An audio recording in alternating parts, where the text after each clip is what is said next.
Ya, Assalamualaikum warahmatullahi wabarakatuh. Kembali lagi bersama Bu Selvi di media pembelajaran. Hari ini kita akan belajar tentang kebaharian ya anak-anak. Oke, yuk disiapkan bukunya dan kita awali pembelajaran hari ini dengan membaca bismillah. Bismillahirrahmanirrahim. Ya anak-anak, di sini Bu Selvi akan membahas tentang kita buka ya slide-nya biar lebih enak. Nah, di sini Bu Safa akan membahas tentang kedatangan bangsa Inggris dan Belanda di Indonesia. Oke, ada beberapa faktor yang mendasari negara asing datang ke Indonesia. Nanti kita akan bahas, tapi sebelum kita membahas faktor-faktor apa saja yang mendasari mereka berkunjung ke Indonesia, Bu Selvi akan memperkenalkan beberapa tokoh pelaut Inggris yang melakukan pelayaran di samudra. Ini yang pertama, tokoh pelayaran yang pertama. Sir Francis Drake. Ini ya, dilihat fotonya Sir Francis Drake. Pada tahun 1577, Drake berangkat belayar dari Inggris ke arah barat. Dalam pelayarannya, rombongan ini memborong rempah-rempah di Ternate. Setelah mendapatkan rempah-rempah yang banyak, Drake kembali ke negerinya dan sampai di Inggris pada tahun 1580. Nah, pada Drake datang ke wilayah ke arah barat ini tidak memiliki arti penting secara ekonomis bagi politis ya. Oke, next lanjut yaitu Pilgrim Father. Pada tahun 1607, rombongan yang menamakan dirinya Pilgrim Father melakukan pelayaran ke arah barat. Kapal yang bernama Mayflower berhasil membawa rombongan ini mendarat di Amerika. Jadi kapalnya Pilgrim Father itu namanya Mayflower. Diingat ya, ini gambarnya Pilgrim Father. Oke, selanjutnya ada William Dampier. William Dampier pada tahun 1688, Dampier melakukan pelayaran dan berhasil mendarat di Australia. Ia terus melanjutkan pelayaran dengan menelusuri pantai ke arah utara. Ini gambarnya Dampier ya. Lalu ada James Cook. Nah, ini nih gambarnya James Cook. Ya, James Cook pada tahun 1770 berhasil mendarat di pantai timur Australia dan menjelajahi pantai Australia secara menyeluruh pada tahun 1771. Nah, oleh karena itu, James Cook sering dikatakan sebagai penemu benua Australia. Jadi, biasanya kalau kita cari searching atau ditanya siapa penemu pertama benua Australia, pasti yang keluar adalah namanya James Cook ini. Oke, nah tadi itu sebagian tokoh-tokoh dari Inggris. Sekarang Ibu akan mengenalkan beberapa tokoh dari Belanda, pelayaran bangsa Belanda.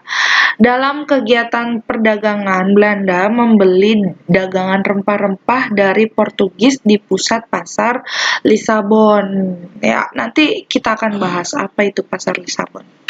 Oke, kita lihat ya.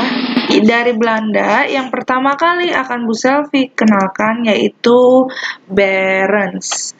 Barents ini pada tahun 1594 mencari daerah timur atau dia belayar menuju Asia melalui jalur lain yaitu ke utara. Perjalanan Barents terhambat karena air laut membeku. Sesampainya Barents di kutub utara, air laut membeku yang membuat Barents memutuskan untuk kembali dan berhenti melakukan sebuah pelayaran. Ia berhenti di sebuah pulau yang dikenal dengan nama Pulau Novaya Zemlya. Lalu dia memutuskan untuk kembali, tetapi dalam perjalanan kembali beliau meninggal dalam perjalanan karena sudah umur dan mungkin cuaca yang kurang baik dalam perjalanan pelayaran beliau. Yuk kita lihat lagi dari Belanda itu ada Cornelis de Houtman. Nah, ini dia Cornelis de Houtman ya.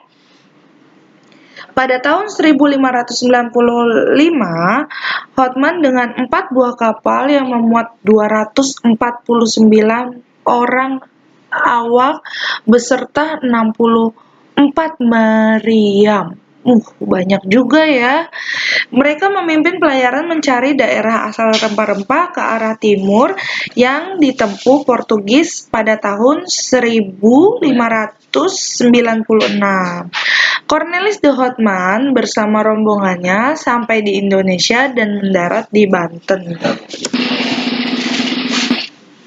Ya, ada lagi Abel Tasman. Ini nih yang dia ini penemu Pulau Tasmania.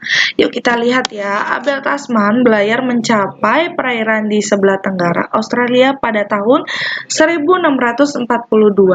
Ia menemukan sebuah pulau yang kemudian dikenal dengan nama Pulau Tasmania. Jadi Pulau Tasmania ini yang menemukan adalah Abel Tasman. Makanya namanya Tasmania. Ya, di sini ada beberapa faktor pendorong penjelajahan samudra. Sebelumnya kamu sudah mendapatkan materi ini di kelas 5, tapi Bu Safi akan menjelaskan kembali faktor apa saja sih. Yang pertama, pencarian daerah dan wilayah baru, ya. Yang kedua, dikuasainya pusat perdagangan rempah-rempah di Lisabon oleh bangsa Spanyol. Yang ketiga itu kelangkaan rempah-rempah yang menjadi kebutuhan pokok. Jadi orang Eropa itu senang masak menggunakan rempah-rempah ya. Semangat Reconquista ya.